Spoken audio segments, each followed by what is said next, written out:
Trying to be doing something different. It's still going to be car related, and it's still going to be an Audi, just not a B5 S4 or anything in that class like a C5 all-road that has a 2.7 motor in it. It has something to do with this package. You guessed it. It's a 2010 B8 S4. Let's take a closer look. Woo.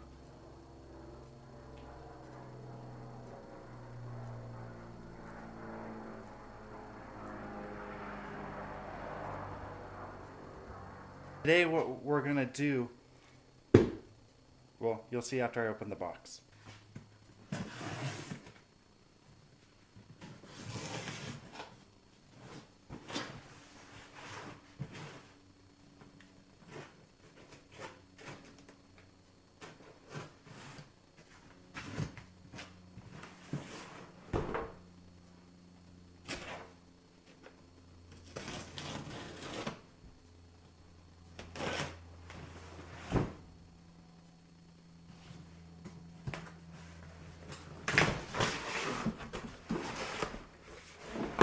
Would you look at that? Don't need that.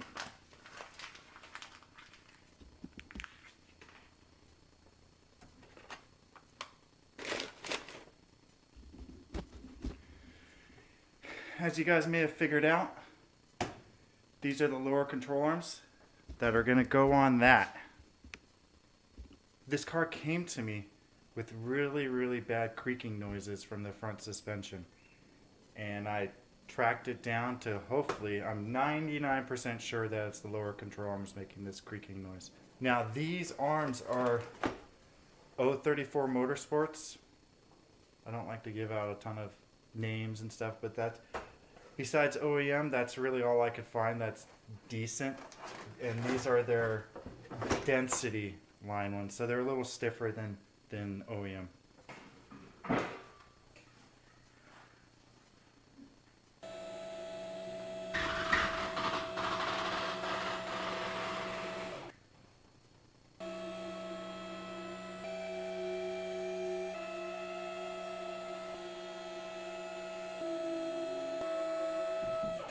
I don't know if you guys ever seen underneath the B8 S4.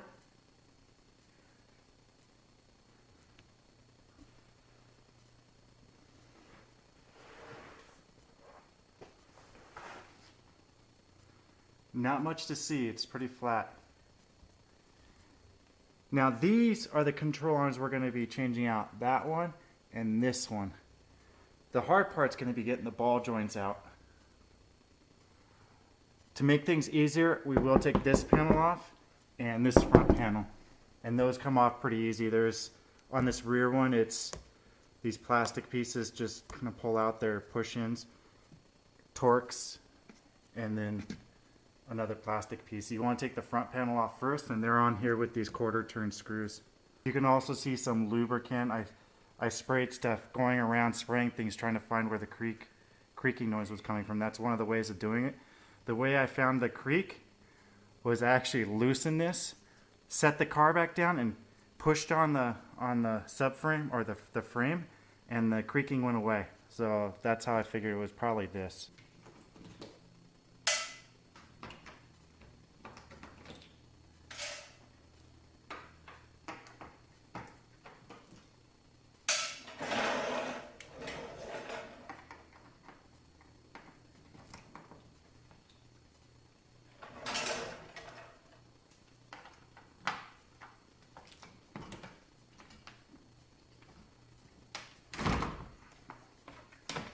This is what underneath looks like, nice and clean. That's how we like it.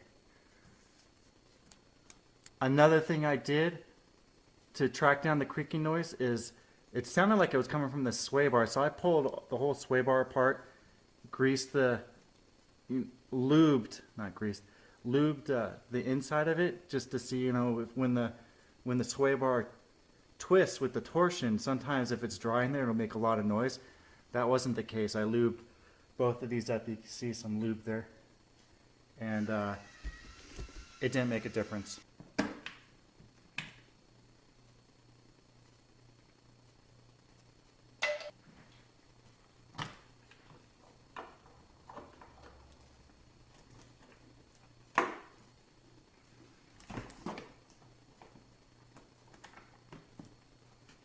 Now you guys could see underneath,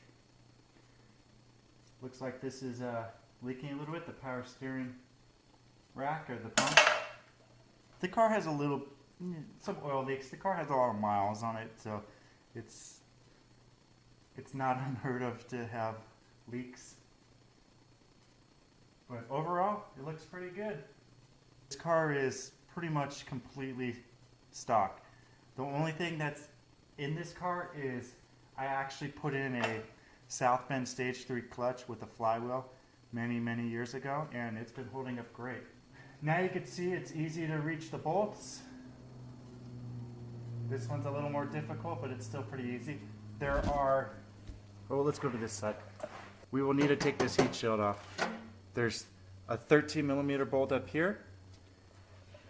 Then there's got a 10mm bolt here, and then if you look up, right in here, there's a 10. And then you have to wiggle this thing out, like it comes out, just not easy. And then I'll end up, the wheel will come off. We'll go ahead and remove this. I will loosen all this stuff up. Hopefully it comes off nice and easy. And then I'll take this off and this off, and we'll go from there. Now when you put all this stuff back, they always say that the suspension needs to be loaded, meaning the car has to be at ride height when you tighten that. And I'll show you guys how I do it. I usually just take a jack and a piece of wood and compress it to where I think the ride height is, and then I tighten everything down. Taking the wheels off, I still use these. Helps tremendously to have two. Now in your Audi toolkit, it comes with one, a plastic one, but I highly suggest buying at least one aluminum one or buying two, because oftentimes these plastic ones break.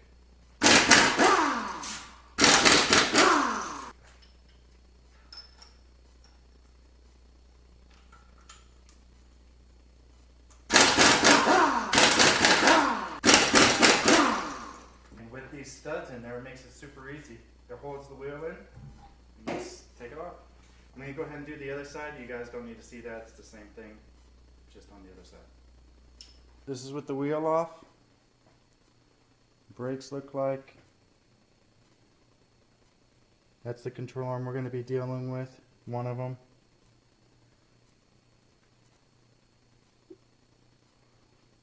We use that. It's not, well, it's plastic, but it has a felt over it.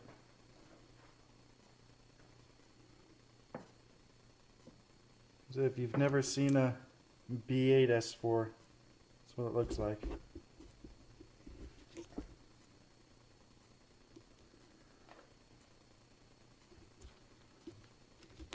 On the B5s, the rack comes out right here to this control arm. That's how it controls it, the tie rod. On the B8s, they're down here. Probably easier to change out if ever needed.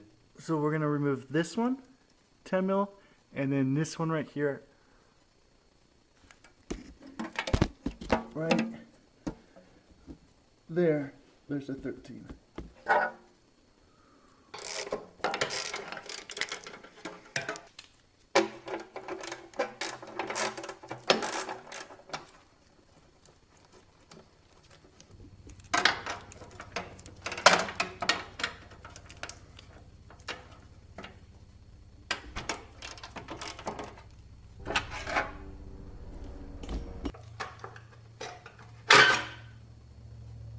Taking that heat shield off gives you room, so now you can get at this 18mm bolt right there. I'm going to go over some bolt sizes with you guys. There's some tools that you need. Hopefully this will help. This is 18mm. Same with this. This is 16. Up top there is a 21. Down here is a 21. And then if you need a Torx, that's a 40. Up here, you need a triple square. I don't have the size for you yet. Again, this is an 18. This is an 18 as well. Sorry. This is an 18 as well. Up top, that's an 18. That's an 18. I'm going to go ahead and start with this. This is the piece for the strut. If you don't have power tools, you can use wrenches and breaker bars, things like that.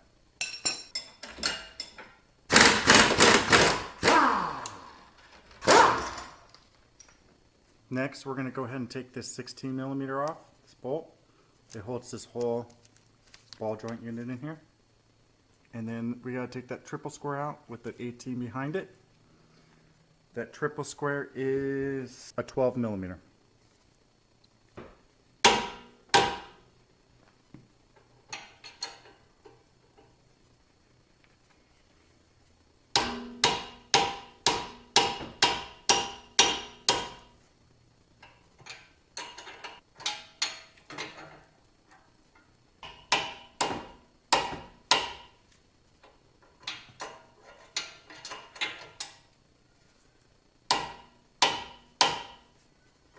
I'm doing with the hammer and that wrench, I'm just giving it real short, quick hits.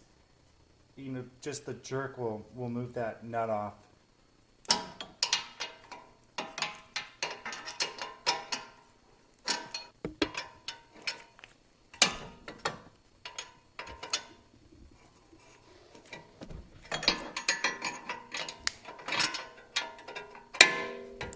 little bit of persistence. That's what it looks like with the bolt off. 16 millimeters off. The 18's off for the strut. Now that's off. Next, I will tackle this. This tool setup, 13 millimeter wrench, this little adapter, and then the 12 mil.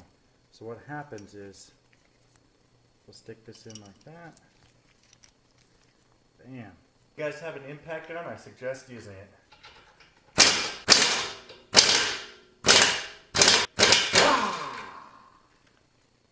Makes life a lot easier.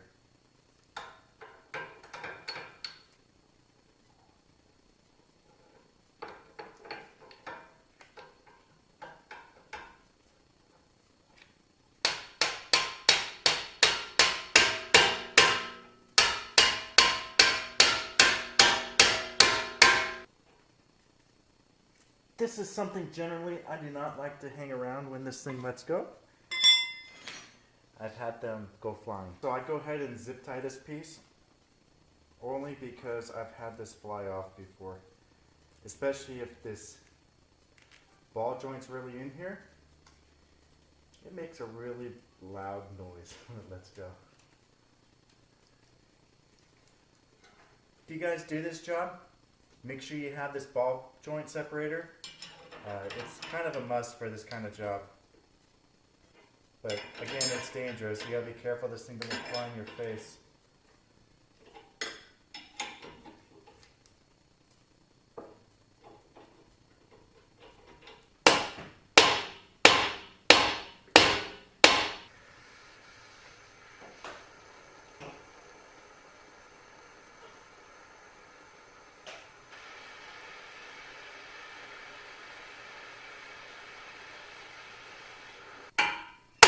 A little bit of heat and some brute force, and it came out.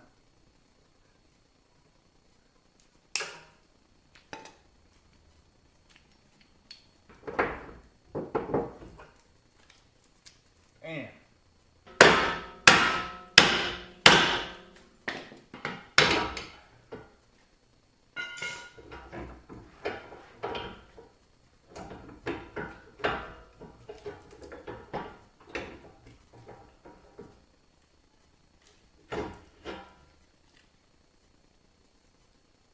alright guys, got them both out.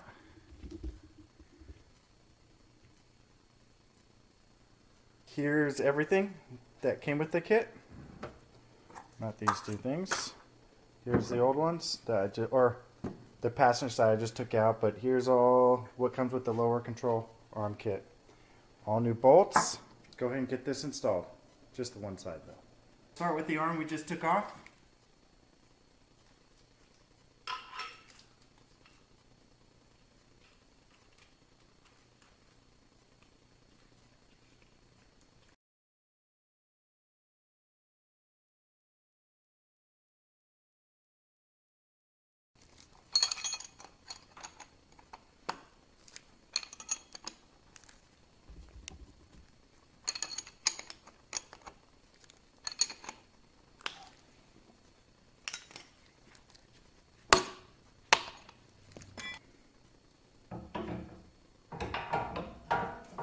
I have a tool for spreading stuff. Hopefully this will work without breaking it.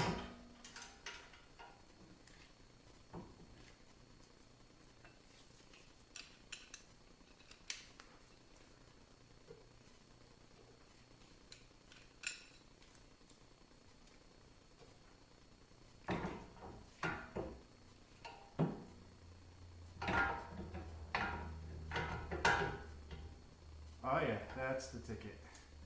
When you do this, there are some specialty tools that work out really well and help. This is one of them.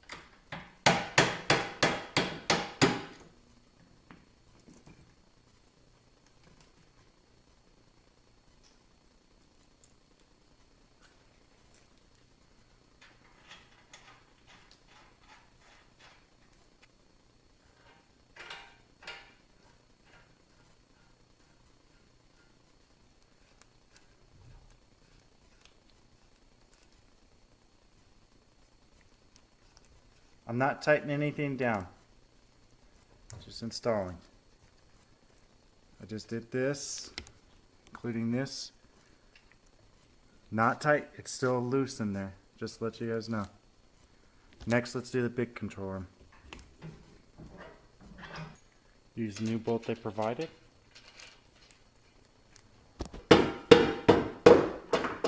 Alright.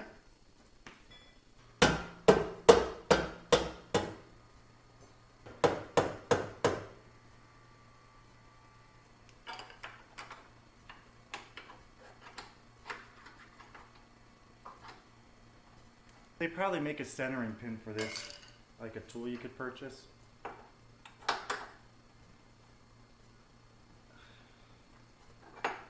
But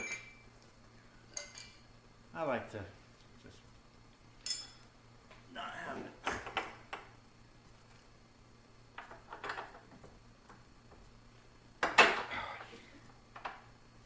Now we gotta do this side.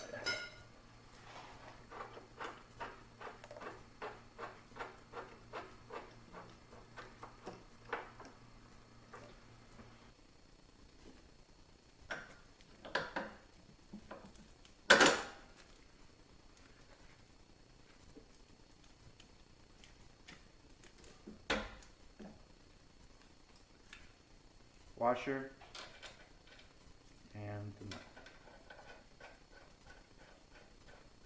Again, I'm not tightening this down until I have this at right height. It's time to talk about torque specs. And here's the numbers for you. This bolt, the one here, and this bolt, those are, you tighten them down to 70 Newton meters, then 180 degrees. So those are those. Now you gotta remember, you gotta have the car at curb weight or the suspension at ride height. This bolt here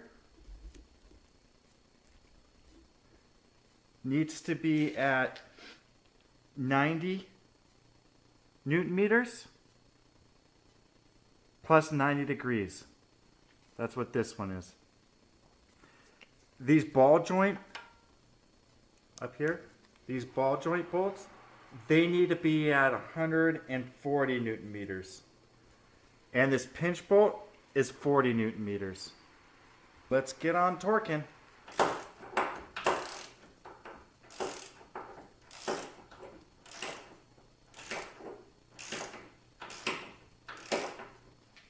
$70 Newton meters plus 180.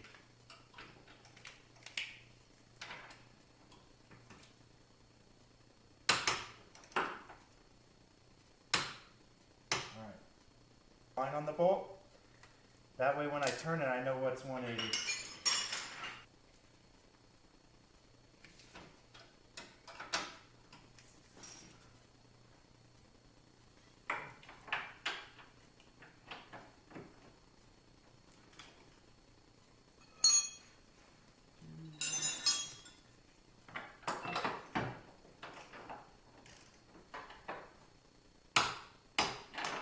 All right.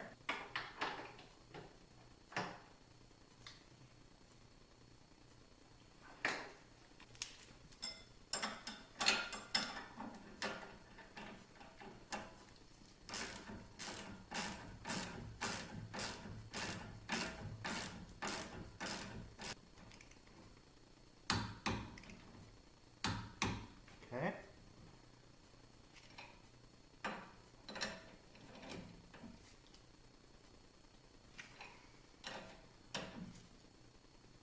There we go. All right. So next, I got to torque these suckers down and figure out how I'm going to do it. These two. That's my next stage. I doubt I could get something in there. The only thing I could get in there is a wrench. All right, guys, I got my bigger torque wrench here. It's 103 foot-pounds.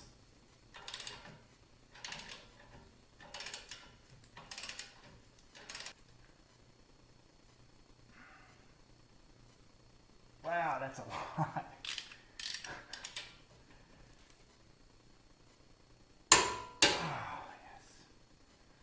yes. It's starting to get late here. It's taken me a while to show you guys how to do this in video, and this client needs their car back this weekend. So I'm not going to be able to show you the driver's side how to do it. It's the same as the passenger side. There is a power steering line that you got to take off the bracket and just move out of the way, but it's the same thing, just on the driver's side.